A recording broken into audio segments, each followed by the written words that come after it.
Guys, so for today's video, carrots kasi gagawa ako ng lumpia Shanghai for business charot.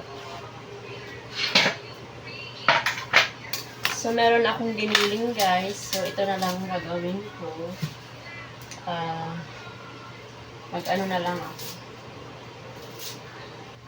So i-slice natin ito siya guys ng maliliit.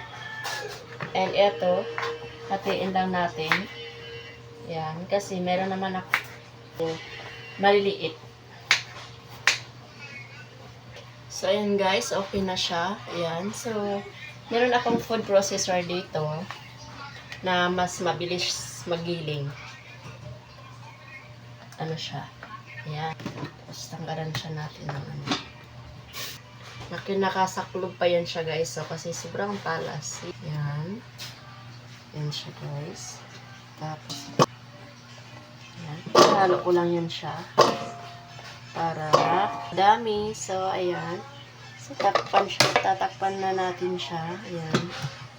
Ayan, ganyan lang natin ito. Ayan. So, ganun lang siya ka-simple.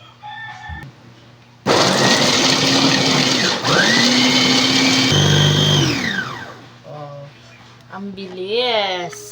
Ang bilis niya. Ang bilis. Ayan. So, ayan niya siya guys. Ayan yung nasa loob niya. Ayan. Ano diba? Baho na sibuyas. Sakit sa mata. So, yun lang guys.